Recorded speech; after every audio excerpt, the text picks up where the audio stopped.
Puji Tuhan. Selamat pagi saudara sekalian. Begitu juga saya sapa saudara sekalian yang saat ini sudah bergabung melalui live streaming GPKDI Tabernakel Kasih. Dan kami tetap masih menantikan kritikan-kritikan untuk live streaming ini supaya kami bisa memberikan pelayanan yang terbaik bagi kita semua, dan saya percaya semua ini bagi kemuliaan nama Tuhan dan juga berkat bagi kita sekalian. Ya, seringkali menjadi masalah bagi kita ketika kita tidak mengerti tentang kerjanya Tuhan atau bagaimana sesungguhnya Tuhan bekerja dalam kehidupan kita. Seringkali kita tidak paham, sehingga karena itu seringkali kita juga mempunyai pandangan yang salah tentang Allah. Kita seringkali mempunyai dugaan-dugaan negatif tentang Tuhan. Doa yang belum dijawab mendatangkan sebuah kecurigaan kepada Tuhan. Apakah benar doa ini didengar oleh Tuhan? Atau apakah ada gunanya doa ini? Kadang-kadang juga petunjuk-petunjuk firman Tuhan itu tidak nyata-nyata terjadi dalam kehidupan kita. Kita anggap ini semua adalah satu hal yang mungkin sesuatu yang hanya memberi semangat, tapi tidak sungguh-sungguh memberikan hal yang nyata dalam kehidupan kita. Sehingga kita seringkali mempunyai sikap yang keliru kepada Tuhan. Oleh sebab itu pagi hari ini saya hendak kita semua belajar tentang bagaimana sesungguhnya Tuhan melakukan tindakannya, mewujudkan rencananya dalam kehidupan kita manusia. Saudara tahu, saya pernah mengulas hal ini tentang waktu. Ada dua macam waktu. Satu adalah waktu manusia yang kita alami, yang seringkali disebut sebagai kronos, karena berkaitan antara waktu yang sekarang dengan waktu yang kemarin, dengan waktu yang akan datang. Satu sama lain berkaitan dan ada hubungannya. Tindakan dan akibat yang kita alami juga ada hubungannya berdasarkan dengan waktu. Sehingga di dalam waktu manusia kita pahami secara logika bahwa ketika kita menanam, tidak segera kita bisa memetik buahnya. Butuh waktu untuk sampai kepada kita memanen buahnya. Kita bisa memahami hal ini karena ini adalah waktu manusia, kronos. Atau juga ketika kita katakanlah usaha, membuka toko, tidak serta-merta langsung laris, tidak serta-merta langsung luar biasa gitu pembelinya. Butuh waktu. Ada yang dinamai dengan jam terbang. Jam terbang itu adalah pengalaman. Orang yang baru satu kali, katakanlah setir mobil, dia masih kagok-kagok, masih stres, keringat dingin keluar, dan rasanya sebelah kiri mau nabrak becak, sebelah kanan mau nabrak angkot. Stresnya luar biasa karena baru pertama kali setir mobil. Tapi yang sudah mungkin puluhan tahun mempunyai jam terbang setir mobil, itu bisa setir mobil sambil tidur. Sambil tidur, sambil ngantuk-ngantuk di jalan tol, mobil tetap jalan dan tetap aman. Cuma ya kaget-kaget sedikit, kaget gitu ya, tiba-tiba sudah di belakangnya sebuah truk besar. Tapi itu jam terbang. Tapi itu butuh waktu. Itu semua kronos. Kita paham waktu manusia, tapi kita tidak paham waktu Tuhan. Karena waktu Tuhan ini adalah kairos. Satu tindakan yang terjadi pada waktu yang sama sekali tidak masuk di dalam mekanisme ataupun di dalam rumusan kronos. Kairos itu tidak pernah bisa masuk di dalam rumusan yang namanya kronos. Tidak bisa. Tidak masuk akal. Selalu kita bertanya, kenapa kok sekarang Tuhan?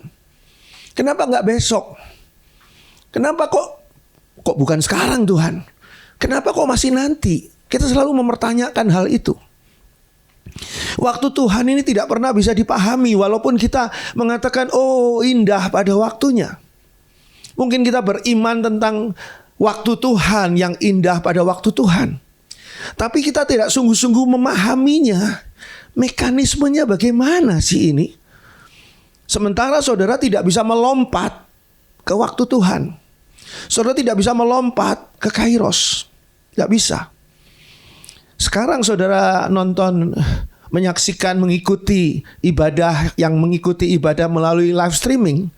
Tidak bisa pujian tadi di skip, dilewat-lewatin, tidak bisa. Karena sudah sesuai dengan apa yang sedang saat ini berlangsung di gereja, di gedung, di ruangan ibadah GPKDI Tabernakel Kasih. Tapi yang nonton rekaman khotbah yang biasa ditampilkan di YouTube channel, yang sekarang juga ditampilkan tentang khotbah minggu lalu, yang ditampilkan hari ini di YouTube channel sebagai pelayanan online, itu mungkin ada orang yang suka men-skip-skipnya. Ini pujian, ada skip, lewati. Cuma dengar firman Tuhannya bosenin, lewati. Cuma dengar akhirnya. Berkat yang datangnya dari hamba Tuhan ini menyampaikan berkat Tuhan. Bisa itu. Tapi dalam hidup kita, di dalam kronos kita, nggak bisa skip kita. Wah, ini kok corona. Wah, nggak enak nih corona. Skip.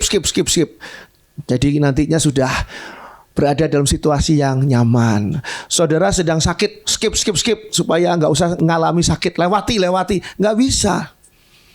Yang namanya kronos ini harus dijalani waktu demi waktu, bahkan detik demi detik, jam demi jam, hari, minggu, bulan, tahun demi tahun.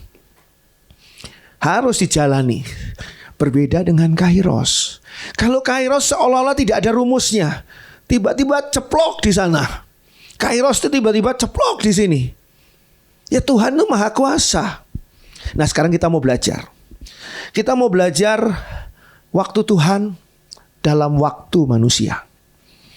Melalui kisah Natal yang sebentar lagi akan kita rayakan ini. Galatia 4 ayat 4 dan 5. Mari.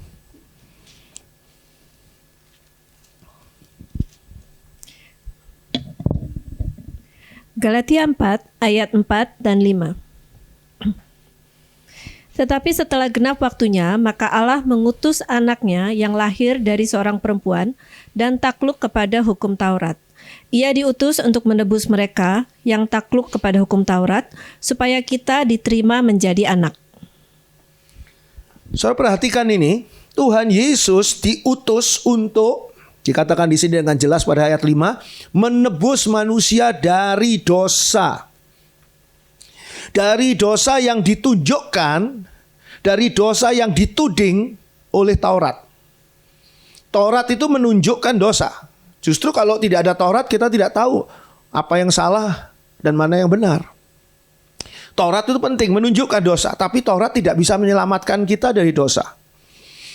Tuhan Yesus diutus untuk menebus manusia dari dosa yang ditunjukkan oleh Taurat.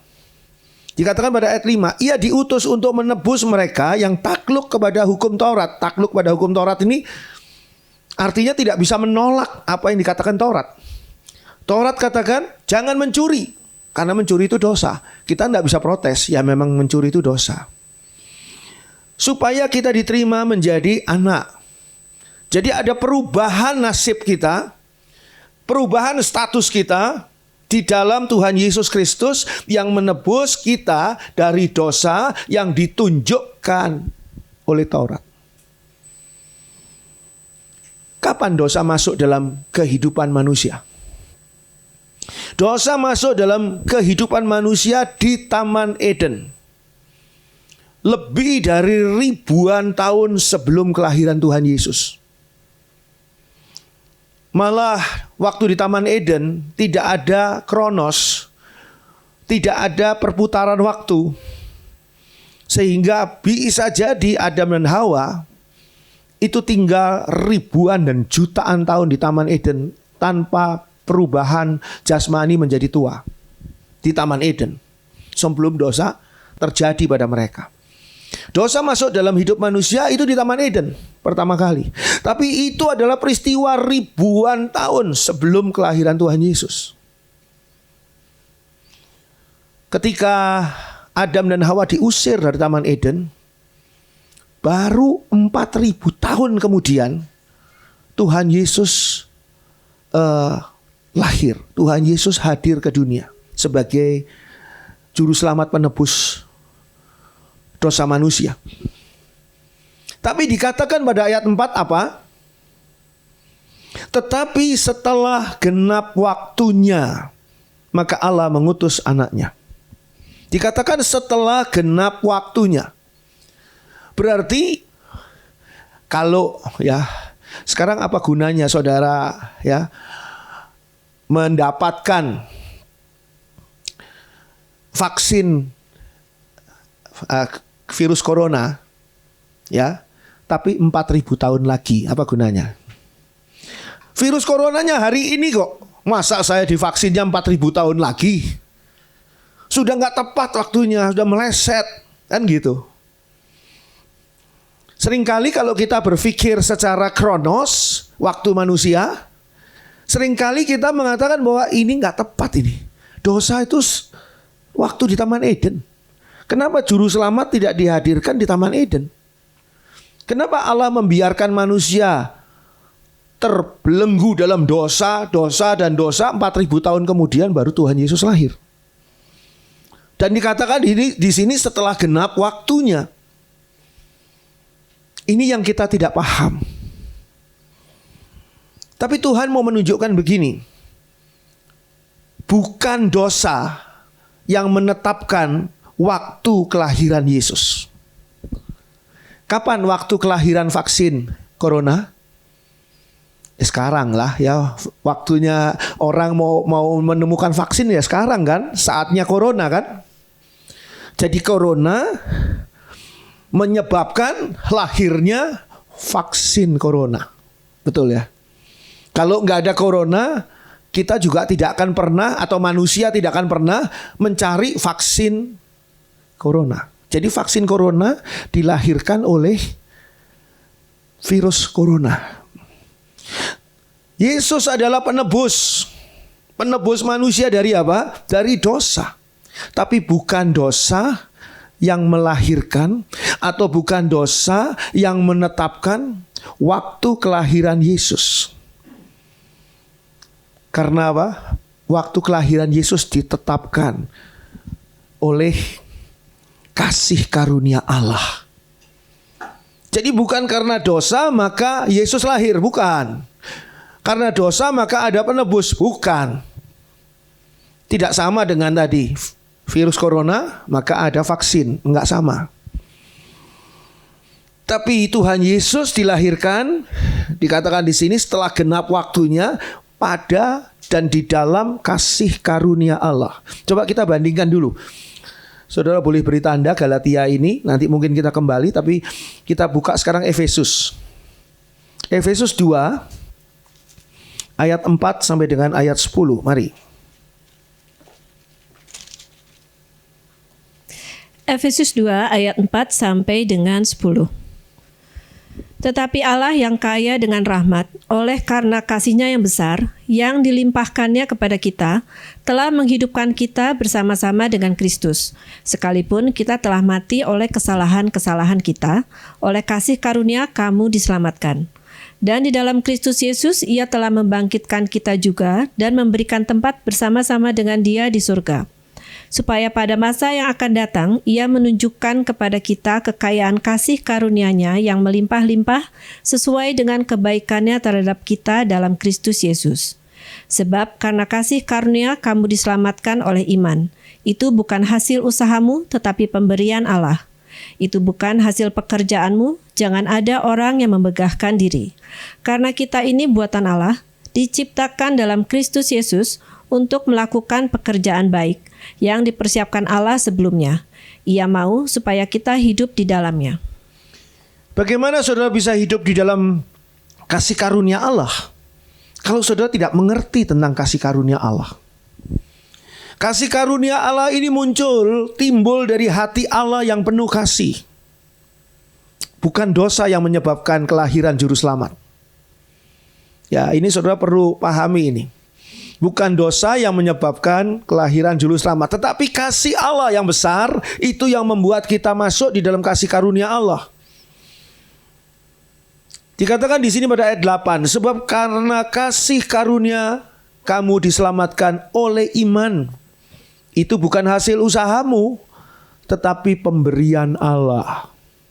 Allah memberikan kasih karunia-Nya, kita menyambutnya, menerimanya dengan iman. Itu sebabnya saya katakan sekali lagi, saudara mungkin boleh jadi Kristen sudah 30 tahun, 40 tahun, tapi tidak ada gunanya kalau saudara tidak punya iman. Dan Tuhan Yesus mengatakan, iman sebesar biji sesawi saja, kecil sekali biji sesawi itu mempunyai kuasa yang dahsyat, yang luar biasa. Tapi harus punya iman. Kita perlu selalu memeriksa diri kita. Adakah iman itu masih ada di dalam diri kita? Apakah kita ini masih beriman kepada Allah dengan kasih karunia-Nya? Saudara dan saya tidak mungkin hidup di dalam kasih karunia Allah kalau kita tidak beriman kepada kasih karunia Allah. Seringkali tanpa sadar, kuasa kegelapan memasukkan ke dalam pikiran dan perasaan kita sesuatu yang membuat kita tidak berdaya. Kamu hidup di tengah-tengah lingkungan yang saat ini di RT kamu zonanya merah. Bukan kota Bandung saja, RT-nya dia ini zonanya merah gitu. Udah banyak tetangga-tetangga yang OTG. Orang tanpa gaya, tanpa gejala. Ada banyak orang yang malah sudah meninggal.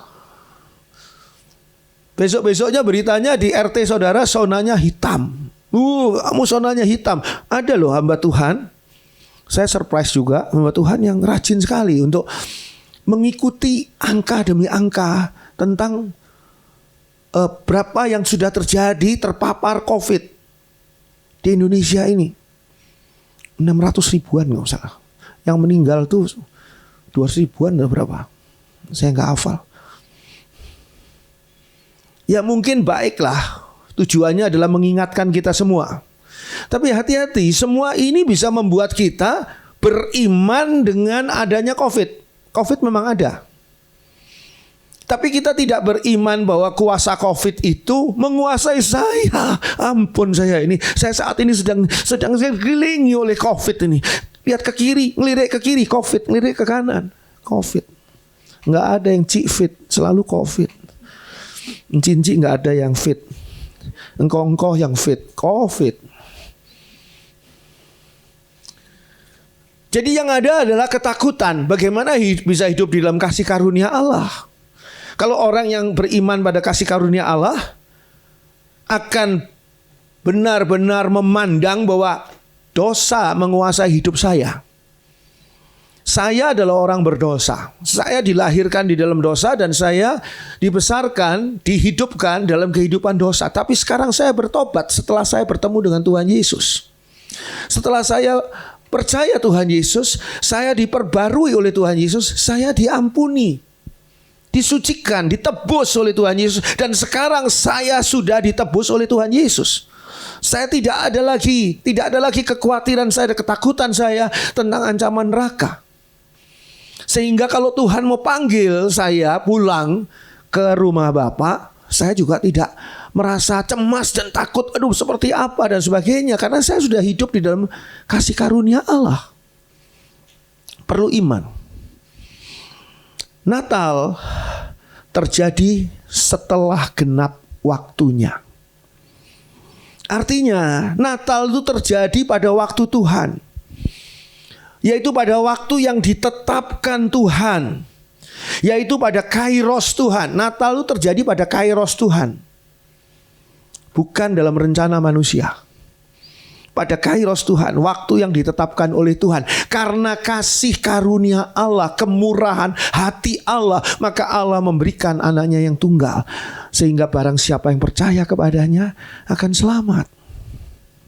Lalu apa yang terjadi menjelang kairos Tuhan ini? Nah, di sini kita belajar Bagaimana kairos Tuhan itu terjadi dan apa yang terjadi menjelang kairos Tuhan yang namanya Natal, yang artinya kelahiran Tuhan Yesus. Lukas 1 ayat 26 sampai 38. Ini ayat-ayat Natal.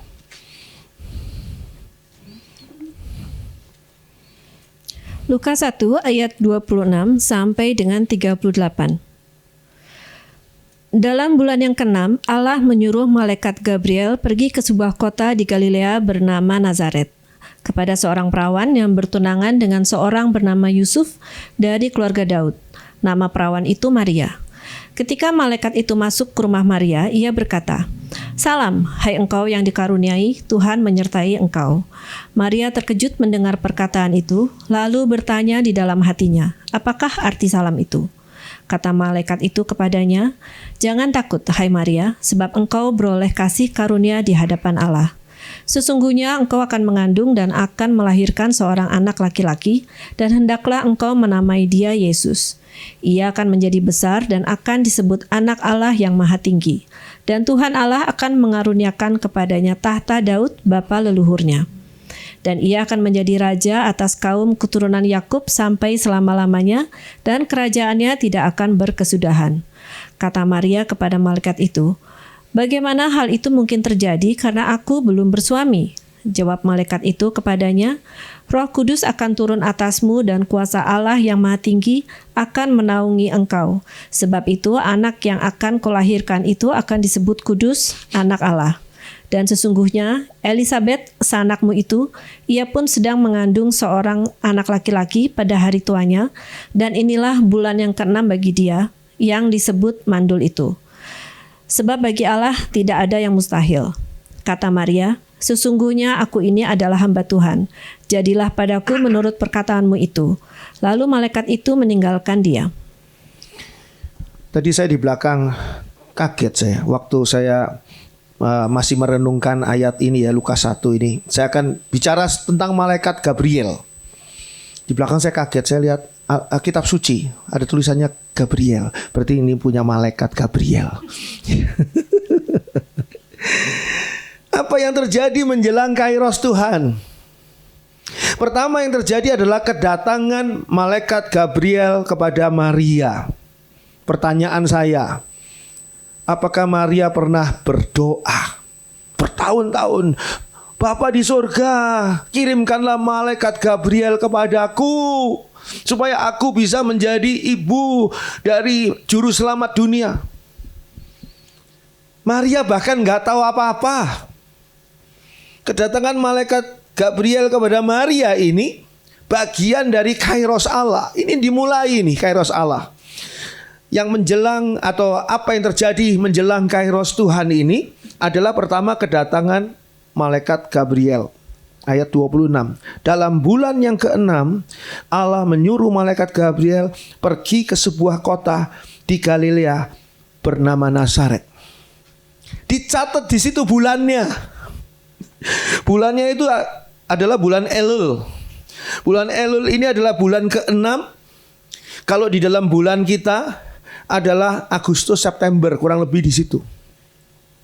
Kenapa kok dicatat bulannya? Bulan ini punyanya siapa nih, bulan ke-6 ini? Ini waktu Allah atau waktu manusia? Waktu manusia.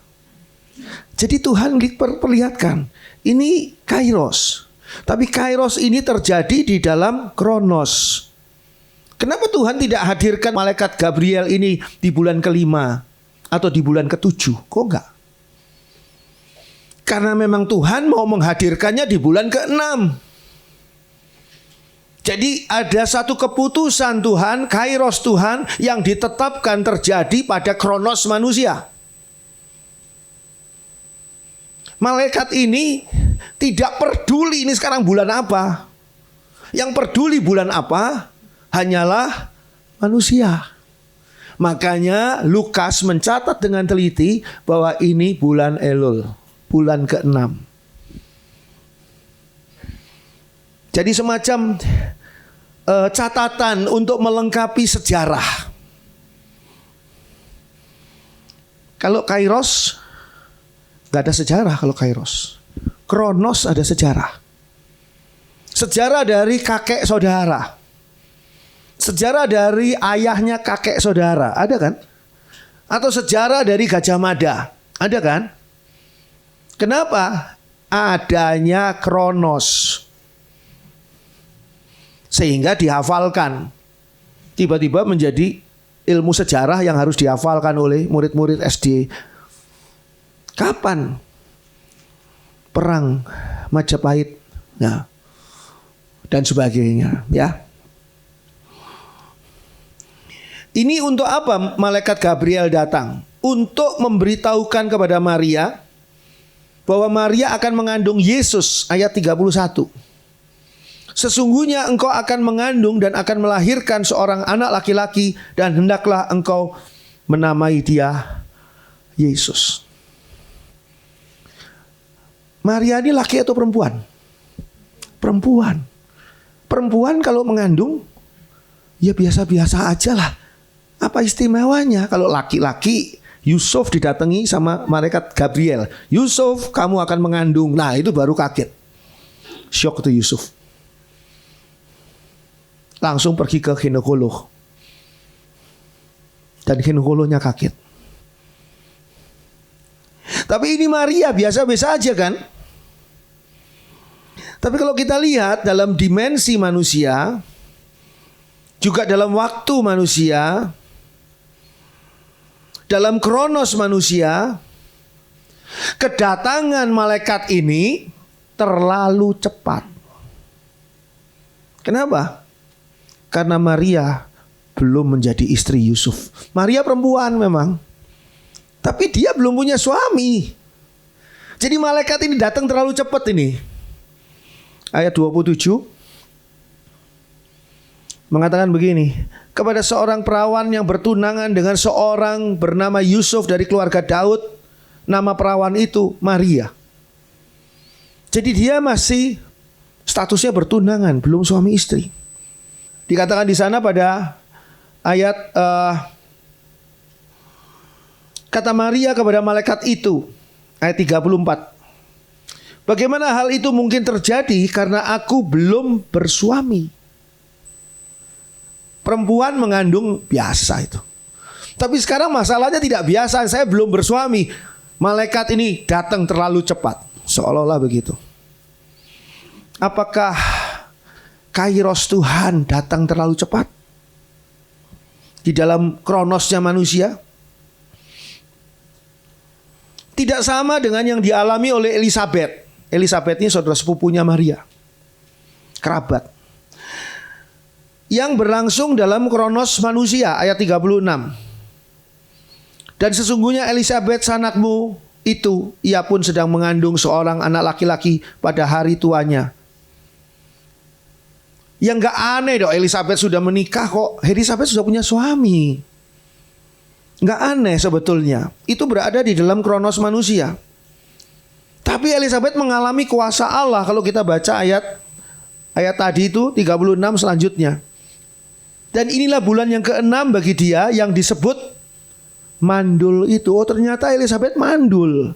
Mandul kok bisa punya anak? Ini kerja kuasa Allah. Kerja kuasa Allah. Kenapa kok sekarang? Kenapa nggak dari dulu? Elisabet yang mandul ini kan, perkawinan Elisabet dengan suaminya Zakaria ini kan sudah lama. Kenapa nggak dari dulu Elisabet ini hamil? Kok baru sekarang?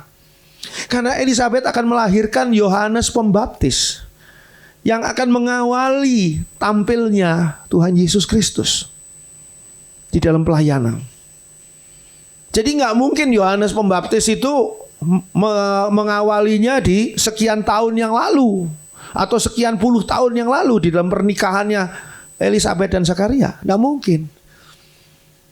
Jadi kalau kita lihat di sini ada kairos Allah yang make sense, masuk akal. Tapi tidak bisa kita terapkan dengan cara pakai kronosnya manusia, nggak bisa. Maria sedang diberitahu oleh malaikat.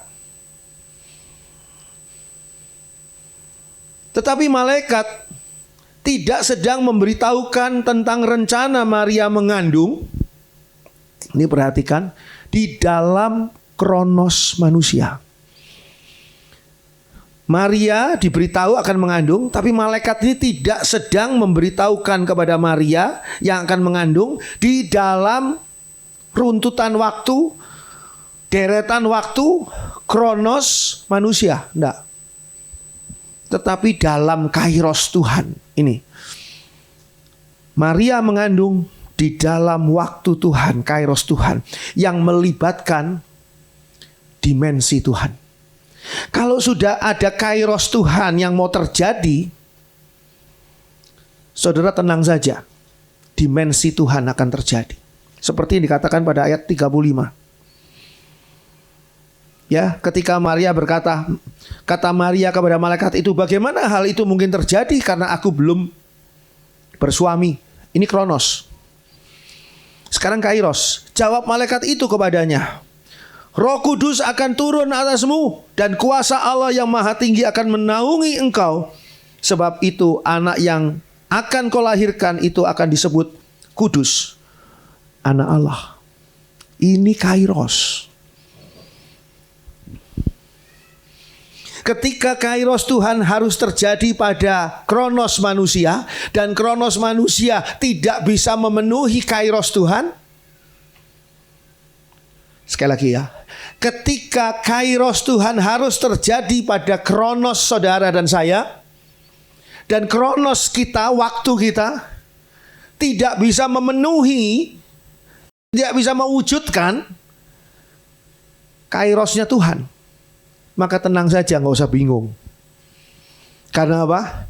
Nanti sebentar turun dimensi Tuhan. Nanti sebentar turun kuasa Tuhan. Bagaimana Maria bisa mengandung? Dia belum bersuami. Roh Kudus menaunginya. Roh Kudus itu siapa? Roh Kudus itu dimensi Allah, kuasa Allah, mengiringi akan kairos. Itu sebabnya kalau kita belajar di Alkitab, hamba-hamba Tuhan, nabi-nabi Tuhan paham betul tentang ini. Sehingga mereka itu, hamba-hamba Tuhan ini, tidak bingung dengan situasi yang ada. Kemarinnya Jumat saya membahas tentang Elia di Sungai Kerit. Elia mengatakan bahwa ini akan perintah dari Tuhan, kuasa Tuhan akan membuat kekeringan di mana-mana. Termasuk kekeringan buat Elia. Tapi Elia dipelihara oleh Tuhan. Dipindahkan kemana? Sungai Kerit. Sungai kecil. Di sebelah Yordan. Bukan sungai Yordan, tapi sungai Kerit. Sungai kecil. Elia tidak bilang, waduh Tuhan bagaimana nanti saya makan ya Tuhan di sana. Gimana Tuhan kekeringan? Bagaimana? Apa yang menjadi kairos Tuhan akan digenapi, dipenuhi dengan kuasa Tuhan, dimensi Tuhan. Burung gagak datang bawa makanan, roti dan daging untuk apa? Nabi Tuhan yang luar biasa ini. Jangan-jangan Elia waktu itu makan hamburger, roti dan daging. Jangan-jangan cuma namanya belum hamburger gitu. Luar biasa. Saya kemarinnya ditraktir sama ponakan-ponakan saya mau burger. Itu ternyata enak sekali itu mau burger. Ya, saya pikir mau burger kiosnya juga kecil, kalah lah ini sama burger-burger yang lain gitu kan, yang tokonya besar-besar. Ternyata enak. Enak betul. Mungkin enaknya gara-gara ditraktir. Rencana Tuhan ini sudah dinyatakan kurang lebih 740 tahun sebelumnya. Pada zaman Yesaya. Coba kita lihat. Yesaya 7 ayat 14. Yesaya 7 ayat 14.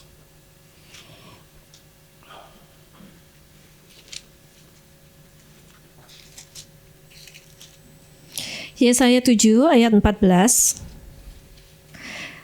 Sebab itu Tuhan sendirilah yang akan memberikan kepadamu suatu pertanda. Sesungguhnya seorang perempuan muda mengandung dan akan melahirkan seorang anak laki-laki, dan ia akan menamakan dia Immanuel. ada satu nubuatan tentang kairos Tuhan yang namanya Natal ini di 700 tahun sebelum Natal terjadi. Berarti apa? Tuhan sudah menetapkan, ada ketetapan di hatinya Tuhan akan terjadi, tapi terjadinya kapan? Tergantung Tuhan. Itu namanya kairos. Dan ketika kairos Tuhan turun, Maria belum siap. Kenapa belum siap? Oh, dia belum punya suami. Gimana bisa punya anak? Ada kuasa Tuhan menaungi dia. Kuasa Tuhan yang menaungi dia inilah yang memungkinkan Maria ini mempunyai atau mengandung Tuhan Yesus di dalam kandungannya. Yang istimewa di sini adalah kuasa Tuhan. Apakah Maria istimewa? Iya, Maria istimewa karena dia dipilih dari perempuan-perempuan yang ada di dunia ini dan yang ada di orang-orang Yahudi. Maria terpilih. Berarti istimewa Maria. Tapi bukan karena Maria bisa punya anak sendiri tanpa benih dari manapun. Bukan. Ada kuasa Tuhan yang menaungi dia. Nah, ini rahasianya. Saya ingin segera pindah ke masalah kita. Masalah kita itu seringkali misalnya masalah keuangan. Saudara sudah coba usaha nggak bisa. Ini keuangan memang masih seperti ini dan saudara harus keluar uang, bayar uang seperti ini. Kalau saat itu tiba kairosnya Tuhan yang menyebutkan dan mengatakan dan mewujudkan bahwa saudara akan bisa membayar, bahkan saudara akan bisa menginvestasikan uang saudara ke suatu hal, saudara jangan katakan, wah gak mungkin, mana buat bayarinnya, buat makan besok aja belum ada kok uangnya. Seringkali kita sebut itu sebagai mujizat. Ketika kita terima sesuatu yang ternyata iya loh, saya kok terima uang ini. Begitu besar, mujizat. Sebetulnya ini adalah kairos Tuhan yang terjadi pada kita. Kok bisa? Padahal saya nggak mampu. Oh, bukan kita yang mengusahakan. Bukan Maria yang membuat dia dirinya hamil. Tapi kuasa Allah yang menaungi dia. Itu bedanya. Jadi kalau Tuhan sudah katakan, saudara sudah terima di dalam iman, jangan khawatir. Kuasa Allah nanti yang akan masuk dan mewujudkan dalam hidup saudara. Hal kedua, apa saja yang terjadi menjelang kairos Tuhan tadi. Hal yang kedua, ini juga masih ayat Natal. Lukas 2 ayat 1 sampai 3.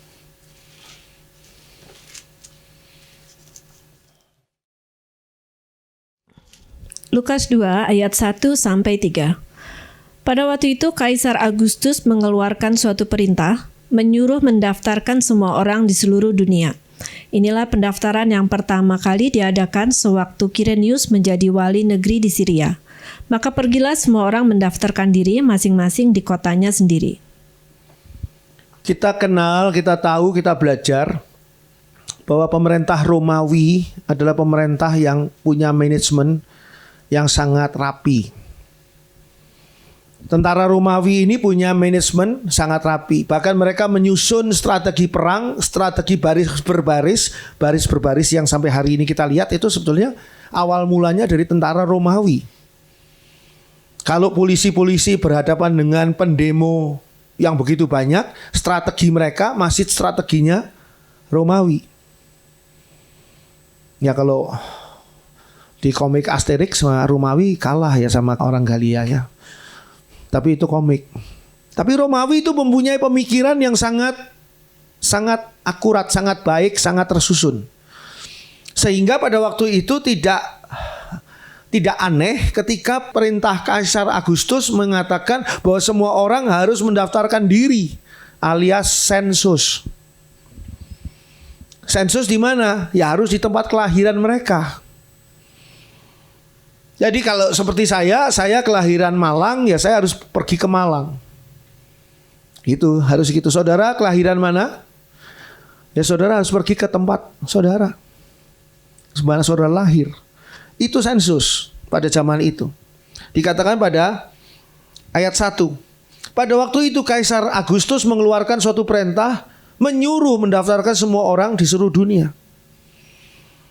Dikatakan di sana pada ayat 3, maka pergilah semua orang mendaftarkan diri masing-masing di kotanya sendiri, maksudnya tempat kelahiran. Dan anehnya ini ayat 2, inilah pendaftaran yang pertama kali. Loh, ini ternyata sensus pertama kali.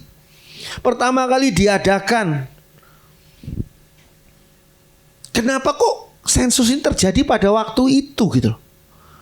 Pada waktu cerita Natal ini. Hal ini memaksa Yusuf membawa Maria, tunangannya ini, untuk sama-sama pergi dari Nazaret tempat tinggal mereka ke Bethlehem. Bethlehem Efrata. Bethlehem ada 2 sebetulnya di peta Israel itu. Tapi ini Bethlehem Efrata yang jaraknya kurang lebih 120 km. Saudara tidak hamil, jalan coba 120 km. Tidak hamil nih ya. Ini Maria hamil tua. Kok ya persis cocok Kaisar Agustus memberikan perintah ini pada saat Maria ini hamil tua. Kok nggak mau 3-4 tahun yang lalu di mana Maria nggak hamil apa-apa. Dia jadi lebih enak kan jalannya. Saudara nggak hamil aja coba 120 km kurang lebih dari Nazaret ke Bethlehem Efrata. Sudah gitu Bethlehem Efrata ini letaknya di dataran tinggi. Jadi naik, ketika mau sampai Bethlehem Efrata itu naik loh. Posisinya naik. Sudah jalan jauh dari Nazaret, dekat ke Bethlehem Efrata, di Bethlehem Efrata harus naik. Lelucon yang tidak lucu. Ya kan? Orang hamil loh diboyong-boyong seperti ini. Saudara bisa melihat di sini bagaimana penderitaan Maria. Begitu besar beban yang dia bawanya, tapi tidak ada keluhan keluar dari mulut Maria. Karena tahu dia bahwa ini kairos Tuhan. Ini kairos Tuhan. Penderitaannya dia saat itu tidak seberapa dibandingkan dengan dunia yang diselamatkan oleh Yesus Kristus yang saat itu ada dalam kandungan Maria. Demikian juga Yusuf ayat 4. Pergi dari kota Nazaret di Galilea ke Yudea, ke kota Daud bernama Bethlehem. Karena Yusuf berasal dari keluarga dan keturunan Daud. Supaya didaftarkan bersama-sama dengan Maria tunangannya yang sedang mengandung. Apa nggak bisa ditunda deh? Nanti kalau sudah lahir lah baru pergi ke sana. Nggak bisa. Sensus ini perintah Kaisar Agustus harus terlaksana. Perjalanan jauh ini menyempurnakan waktu kelahiran.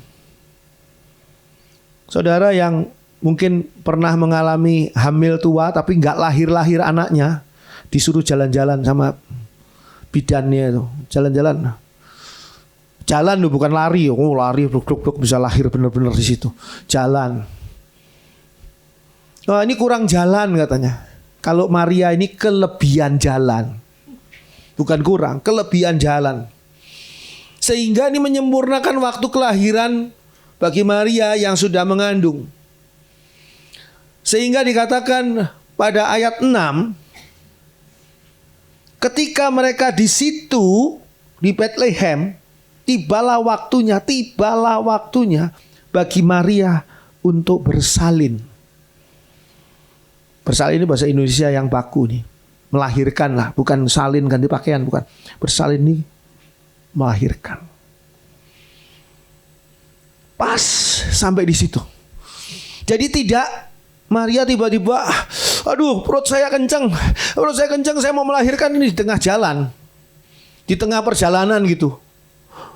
Yusuf bilang, sabar, itu Bethlehem masih jauh, sabar. Terus Yusuf berbisik di perutnya Maria, sabar ya nak, sabar. Oh, enggak, tenang aja. Sampai di Bethlehem Efrata, baru kok mules. Itu yang ini saudara belajar, kita lagi belajar nih tentang kronos yang dimasuki oleh kairosnya Tuhan. Kalau kairosnya Allah masuk, ya seperti ini. Perjalanan Maria ke Bethlehem adalah kronos, ditempuh di dalam waktunya manusia. Tetapi kelahiran mulesnya Maria itu kairos. Saya harap saudara bisa memahami setelah mendengarkan uraian firman Tuhan ini. Dikatakan di sana bahwa itu waktunya Maria melahirkan. Penelitian mengatakan ya memang Tuhan Yesus tidak lahir di tanggal 25 Desember. 25 Desember adalah keputusan dari Dewan Gereja-Gereja Dunia. Tapi nggak apa-apalah. Kita memang sudah bertahun-tahun merayakan Natal di 25, Natal hari pertama dan 26 Natal hari kedua kan begitu. Kalau penelitian mengatakan Tuhan Yesus lahir pada tanggal 1 April. 1 April tahun 5 sebelum Masehi. Bukan 00 Masehi, bukan. Sebelum Masehi, 5 sebelum Masehi menurut penelitian. Mana yang benar? Itu nggak terlalu penting. Karena itu semua cuma kronos manusia. Sedangkan yang terjadi ini adalah kairos Tuhan. Coba kita buka Mika pasal 5 ayat 1.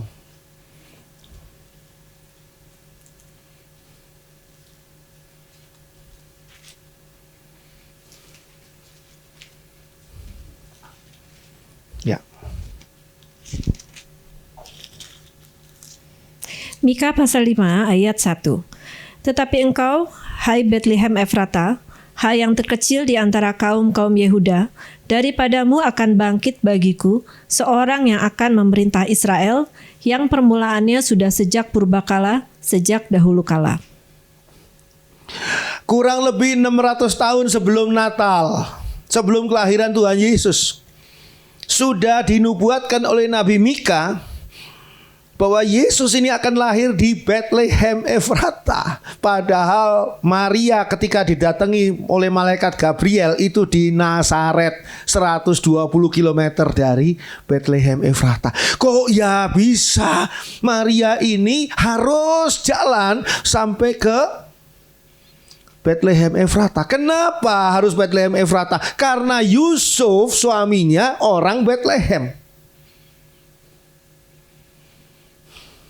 Kalau Yusuf suaminya orang Tasikmalaya, nggak jadi Maria ke Bethlehem, ke Tasikmalaya. Itu loh kuasa Tuhan. Jadi Tuhan itu sudah mengatur di dalam kronosnya Maria. Kronosnya Yusuf lahir lah. Ketika Yusuf lahir, saya kurang tahu, saya nggak hadir waktu itu. Yusuf lahir kok bisa lahirnya kok bisa di Bethlehem? Nggak tahu saya. Tapi begitu Tuhan atur. Ternyata Tuhan atur demikian rupa untuk mewujudkan sebuah kairos besar kelahiran Tuhan Yesus Kristus sesuai dengan nubuatan Nabi Mika. Yang 600 tahun kurang lebih sebelum terjadinya Natal, sebelum terjadi Yesus lahir. Ini luar biasa loh. Kalau saudara renungkan ini luar biasa kerja Tuhan. Jangan-jangan saya berkhotbah hari ini sudah diatur oleh Tuhan ratusan tahun yang lalu, entah bagaimana diatur, disusun demikian rupa sampai pada hari ini saya harus khotbah. Dan saudara harus datang. Saudara yang di live streaming juga harus nonton sekarang ini. Ayo jangan tidur yang di live streaming. Yang di sini sih nggak ada yang tidur. Semangat semua. Yang di live streaming ya kadang-kadang keterlaluan kan, sudah pakai piyama, duduknya nggak karuan, ya toh, sambil santai, tidur pula lagi. Nah, sekarang senyum-senyum lagi. Saya bisa melihat dari sini loh. Ini di kamera yang kita pakai ini kamera dual, jadi dua arah nih. Jadi saya bisa melihat Anda yang sedang live streaming saat ini. Jangan ketawa. Ya. Walaupun saat kelahiran Yesus itu ditentukan oleh kairosnya Tuhan, ditentukan oleh sudah genap waktunya, gitu kan, kairosnya Tuhan. Tapi Allah tetap melibatkan kronosnya manusia, waktunya manusia dalam mewujudkannya. Jadi saya bayangin ini Gabriel turun Nazaret, nanti ya akhir ada pemerintah dari Kaisar Agustus sensus pergi ke Bethlehem Efrata. Saya bayangin Allah itu menunggu. Ayo dong Maria, Yusuf jalannya cepetan dong. Aduh lama banget sih. 120 kilo loh orang hamil loh. 120 kilo loh orang hamil. Dan naik lagi jalannya. Dataran tinggi loh Bethlehem itu. Kenapa nggak langsung saja to the point aja? Udah Kairos. Sekarang Gabriel datang, shoot di mana? Nazaret. Maria, kamu akan hamil. Loh, kata Maria, saya belum punya suami. Nggak apa-apa, Roh Kudus yang menaungi kamu. Oke? Maria bilang, terjadilah pada saya karena saya adalah hamba Tuhan. Oke. Tut, langsung kamu berangkat sekarang juga. Sekarang juga kamu ada di mana? Kamu ada di Bethlehem Efrata. Perutnya sudah langsung besar. Yusuf tiba-tiba, saya kok ada di sini? Memakai pintu kemana saja? Pintu yang terkenal itu. Saya sudah ada di sini. Maju tahunnya. Terus tiba-tiba, ya sekarang saat lahirnya Mesias. Jadi antara Gabriel datang ke Maria dengan Mesias Tuhan Yesus datang, lahir beda sehari cuma. Kan itu Kairos. Tuhan kan maha kuasa. Kenapa kok mesti melibatkan kronosnya manusia yang bertahap kan? Kronosnya manusia ini kan nggak bisa dipercepat loh. Saudara nggak bisa mempercepat waktu kan? Sekarang saudara pengen, saudara besok dapat hadiah nih. Aduh kok masih sekarang sih, saudara lihat jam. Aduh cuma baru maju 5 menit.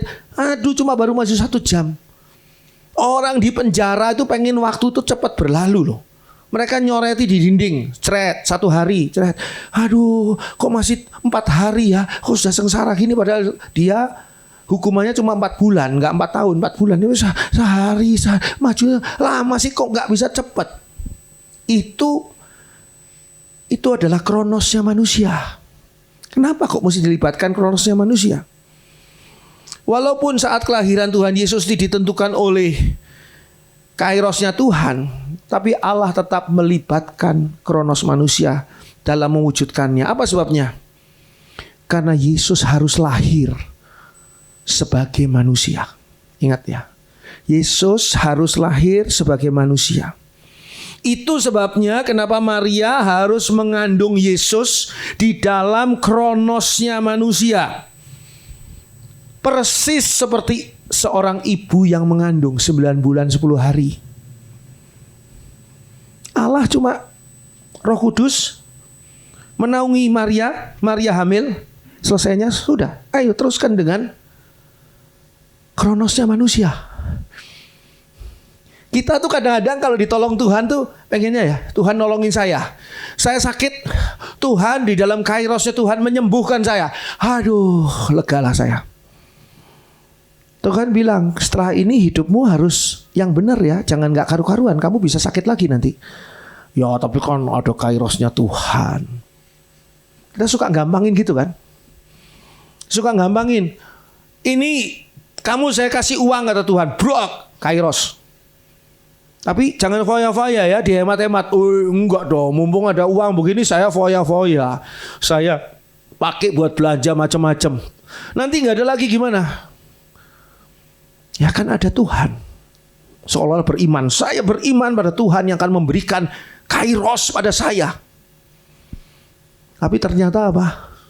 Oh, Tuhan berhenti sampai di situ kairosnya. Sisanya Anda melanjutkan sendiri memakai kronos Anda.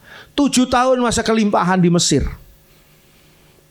Gimana? Yusuf mau menabung atau mau foya-foya? Yusuf menabung karena apa? 7 tahun ini adalah kairosnya Allah. Sisanya harus dilanjutkan oleh apa? Oleh kronosnya manusia.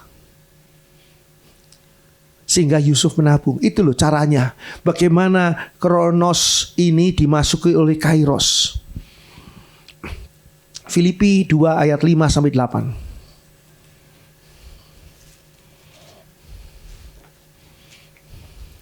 Filipi 2 ayat 5 sampai 8. Hendaklah kamu dalam hidupmu bersama menaruh pikiran dan perasaan yang terdapat juga dalam Kristus Yesus, yang walaupun dalam rupa Allah tidak menganggap kesetaraan dengan Allah itu sebagai milik yang harus dipertahankan, melainkan telah mengosongkan dirinya sendiri dan mengambil rupa seorang hamba dan menjadi sama dengan manusia.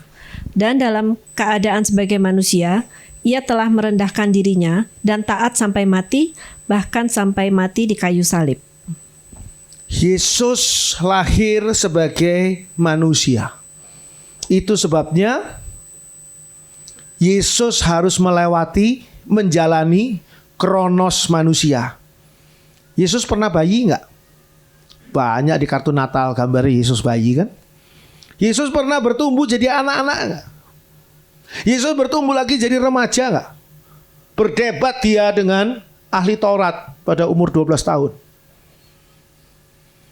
Yesus pernah menjadi pemuda dan Yesus akhirnya dewasa.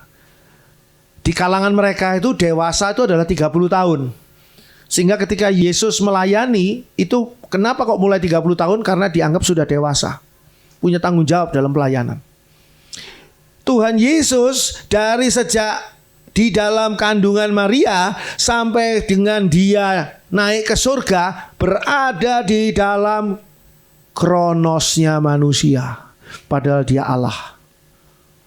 Kita belajar sekarang. Tuhan, aku harus menjalani semuanya. Tapi biar Tuhan yang menentukan kapan aku mendapatkan kairosnya Tuhan. Sehingga dikatakan, do the best, God take the rest. Lakukan yang terbaik di dalam hidup saudara.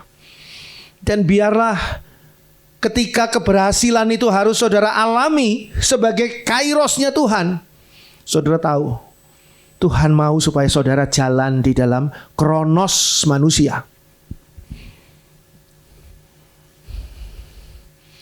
Yang ketiga, Lukas 2 ayat 6 dan 7. Latar belakang terjadinya kairos. Lukas 2 ayat 6 dan 7. Ketika mereka di situ, tibalah waktunya bagi Maria untuk bersalin, dan ia melahirkan seorang anak laki-laki, anaknya yang sulung, lalu dibungkusnya dengan lampin dan dibaringkannya di dalam palungan, karena tidak ada tempat bagi mereka di rumah penginapan. Tidak ada tempat bagi mereka di rumah penginapan. Bukan berarti rumah penginapan itu adalah diupayakan dan diusahakan bos-bos yang anti Kristus. Wih, ini Maria sama Yusuf ini kelihatannya bakal melahirkan Kristus ini. Nggak ada tempat. Oh enggak. Kenapa kok bisa nggak ada tempat? Karena mobilisasi nasional. Orang sudah tinggal di mana-mana harus pulang ke daerahnya masing-masing, termasuk ke Bethlehem Efrata. Bethlehem Efrata mendadak penuh. Mereka nggak bisa tinggal di rumahnya masing-masing karena mereka sudah tidak punya rumah di situ. Tapi kelahiran mereka di situ. Saya kalau pulang ke Malang nggak punya rumah saya. Karena saya sudah tidak punya rumah di sana, jadi harus menginap di penginapan. Nah begitu juga Maria Yusuf tidak mendapatkan penginapan, tidak ada tempat. Sehingga Maria dan Yusuf dalam kondisinya yang tidak ada tempat, Maria ini yang sudah waktunya bersalin akan melahirkan Yesus di kandang hewan. Dari mana bisa tahu itu kandang hewan? Ayat 7. Dan ia melahirkan seorang anak laki-laki, anaknya yang sulung, lalu dibungkusnya dengan lampin dan dibaringkannya di dalam palungan. Palungan tuh nggak ada di ruang makan. Palungan nggak ada di ruang tidurnya bos, nggak ada. Palungan tuh adalah tempat makan hewan peliharaan. Lembu, sapi, kambing, domba. Adanya di mana? Di kandang kambing, di kandang lembu. Nah oleh sebab itu Yesus lahir di kandang. Kita tahu dari palungan. Semua ini terjadi di dalam kronosnya manusia dan di dalam dimensi manusia yang logis. Semua penginapan penuh karena semua orang kembali ke Bethlehem. Bukan semua orang, banyak orang yang lahir di Bethlehem kembali ke Bethlehem, ya penuh. Apa Maria ngomel? Tuhan, saya nggak pengen loh hamil kayak gini. Terus ya gitu ngelahirinnya di kandang lagi. Apa Maria ngomel? Kenapa sih Tuhan? Tuhan sudah nolongin saya, sudah perbuatan ajaib, mujizat, sudah kairosnya Allah dan sebagainya. Sekarang kok nggak dibikin kairos supaya saya bisa tinggal di hotel? Tiba-tiba ada salah satu hotel yang orangnya itu salah kota, misalnya. Oh, saya lahirnya ternyata di Yerusalem. Kok saya ke Bethlehem ya? Pergi dari situ. Nah, kosong kan kamarnya, dipakai sama Maria. Bisa kan kairosnya Tuhan begitu? Tidak ternyata. Karena apa? Karena memang Tuhan mau supaya Yesus lahir di kandang. Keberadaan Tuhan Yesus sebagai manusia benar-benar berada di dalam kronos manusia dan dimensi manusia. Bandingkan dengan Ibrani 2 ayat 14 dan 15. Ini saya baca sendiri ya. Ibrani 2 ayat 14 dan 15. Karena anak-anak itu adalah anak-anak dari darah dan daging, maka ia juga menjadi sama dengan mereka. Ia itu maksud Tuhan Yesus. Sama dengan mereka dan mendapat bagian dalam keadaan manusia mereka. Supaya oleh kematiannya ia memusnahkan dia, yaitu iblis yang berkuasa atas maut. Dan supaya dengan jalan demikian Yesus ini membebaskan mereka yang seumur hidupnya berada dalam perhambaan oleh karena takutnya kepada maut. Inilah model yang dilakukan Allah dalam kehidupan kita. Memakai kairos di dalam kronos. Natal, peristiwa kelahiran Tuhan Yesus terjadi pada waktu Tuhan, yaitu kairos. Dalam waktu manusia, yaitu kronos. Tuhan Yesus memberkati. Puji Tuhan.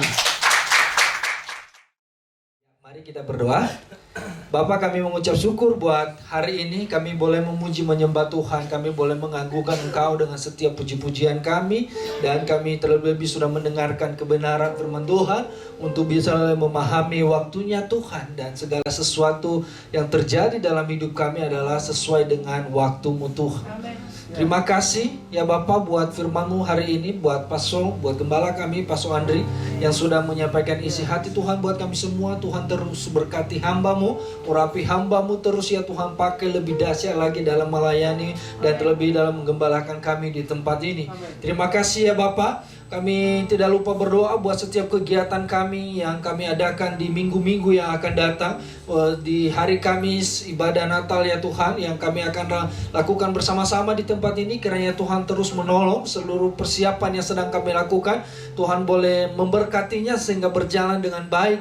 Dan pada hari hanya Tuhan tanggal 24 yang akan datang, kami boleh beribadah di tempat ini dengan penuh sukacita daripada Tuhan. Kami boleh memperingati, mengingat kembali kelahiran Tuhan bagi kami semua ya Bapak. Terima kasih Tuhan, setiap tim yang terlibat, setiap tim pelayanan yang mengambil bagian dalam pelayanan ini. Tuhan berkati kesehatan kami semua, berkati kesehatan kami ya Bapak, supaya kami tidak terpapar virus corona dalam persiapan kami dalam melayani Tuhan di tempat ini. Dan berkati setiap kesehatan kami juga Tuhan, supaya kami tetap fit dan kami dapat melayani Tuhan dengan segala yang terbaik yang Tuhan berikan dalam hidup kami untuk melayani Engkau di tempat ini. Bapak, terima kasih, kami serahkan ke dalam tangan-Mu. Bahkan ibadah akhir tahun juga kami berdoa di dalam nama Tuhan Yesus Kristus. Tuhan tolong, Tuhan lancarkan semuanya ini dapat berjalan dengan baik. Yang ibadah jam 3 maupun ibadah jam 6 sore, kami serahkan semuanya ke dalam tangan Tuhan. Kiranya Tuhan yang memberkati acara ini, ibadah ini ya Tuhan. Dan setiap juga tim yang terlibat dalam melayani Tuhan, yang mengambil bagian proteksi ya Bapak. Berikan kesehatan, berikan kekuatan, sehingga setiap persiapan dapat berjalan dengan baik. Dan pada tanggal 31 yang akan datang, kami dapat beribadah bersama-sama mengakhiri tahun tahun 2020 ini dengan penuh sukacita dan menatap masa depan 2021 Tuhan dengan penuh pengharapan di dalam Tuhan. Bapak terima kasih ya Tuhan. Dan kami juga tidak lupa berdoa buat persembahan yang sudah disampaikan anak-anak-Mu di tempat ini Tuhan. Kiranya Tuhan yang terus memberkati dalam setiap kehidupan jemaat-Mu di tempat ini, dalam pekerjaan, dalam bisnis, dalam keluarga mereka Tuhan lipat gandakan ya Bapak, sehingga menjadi berkat yang berkelimpahan dalam kehidupan kami semua. Terima kasih Bapak, kami serahkan bangsa dan negara kami ke dalam tangan Tuhan. Engkau yang memberkati bangsa ini terus Tuhan, Engkau yang melindungi bangsa ini, Engkau yang memberkati pemimpin kami, presiden kami, Bapak Joko Widodo senantiasa dalam memimpin bangsa dan negara kami Indonesia.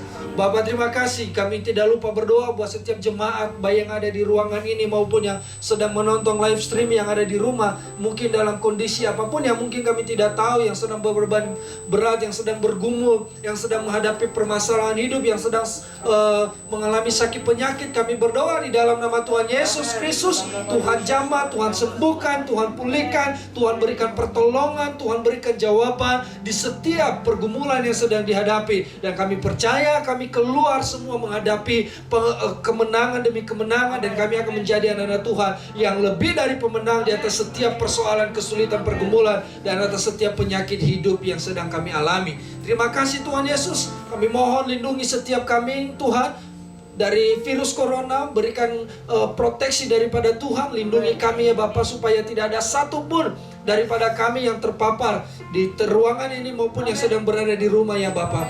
Tuhan Yesus terima kasih, kami serahkan hidup kami ke dalam tangan Tuhan. Kalau kami berpisah dari tempat ini, kami percaya Allah selalu menyertai kami dan sekali-kali tidak pernah meninggalkan dan membiarkan kami berjalan sendiri. Bapak terima kasih, kami bersyukur buat hari ini. Haleluya. Bapak, Ibu, dan Saudara yang dikasihi dalam nama Tuhan Yesus, mari kita pulang menerima berkat daripada Tuhan Yesus Kristus.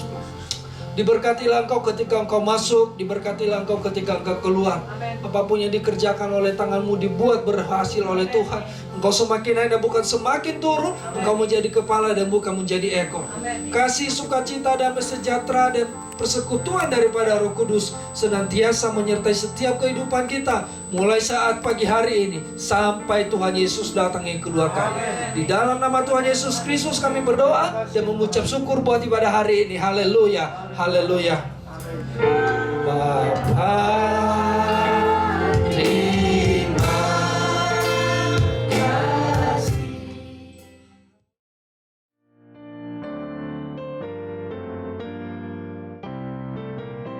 GPKDI Tabernakel Kasih akan mengadakan ibadah akhir tahun tanggal 31 Desember 2020.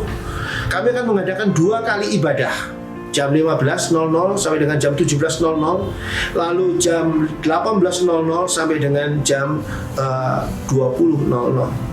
Di dalam ibadah akhir tahun kita akan menerima tuntunan Tuhan, menerima ayat-ayat menuntun kita untuk memasuki tahun 2021. Dan ayat-ayat akhir tahun ini, ayat-ayat yang akan dibagikan di ibadah akhir tahun tidak dapat diwakilkan kepada siapapun, sehingga yang boleh mengambil atau menerima ayat-ayat tadi hanyalah mereka yang ikut ibadah akhir tahun 2020. Berhubung dengan protokol kesehatan COVID-19, maka ruangan ibadah tidak dapat diisi sebagaimana normalnya, sehingga hanya dapat menampung mengisi sebanyak-banyaknya adalah 50 orang per kali ibadah. Jadi untuk jam 15 50 orang, jam 18 juga 50 orang. Sehingga perlu segera daftarkan diri saudara pada Ibu Heni. Ada di sini nomor telepon dan WA-nya. Dan anak-anak di usia 12 tahun ke bawah dan juga mereka yang sedang tidak enak badan, sedang sakit, harap tidak ikut hadir di dalam ibadah akhir tahun 2020. Dan bagi mereka yang tidak ikut hadir di dalam ibadah akhir tahun 2020, dapat mengikuti melalui tayangan live streaming siaran langsung di YouTube channel Tabernakel Kasih pada jam-jam yang sama, di dalam pelaksanaan ibadah di ruang ibadah kami. Dan ini terbuka bagi mereka yang merupakan jemaat GPKDI Tabernakel Kasih maupun mereka yang bukan jemaat GPKDI Tabernakel Kasih. Daftarkan diri saudara, sekali lagi saya ingatkan untuk bisa memastikan bahwa saudara akan hadir di dalam ibadah akhir tahun 2020. Itu saja yang perlu diperhatikan, dan jangan lupa kita tetap menjaga diri kita dengan protokol kesehatan COVID-19. Jangan lupa memakai masker, cuci tangan, hand sanitizer disediakan di gereja juga untuk pengecekan pemeriksaan suhu tubuh, dan kita akan duduk berjarak dan tidak bersentuhan. Dan kita akan melaksanakan ibadah ini dengan baik dan dengan aman. Dan Tuhan memberkati kita semua. Puji Tuhan. Terima kasih.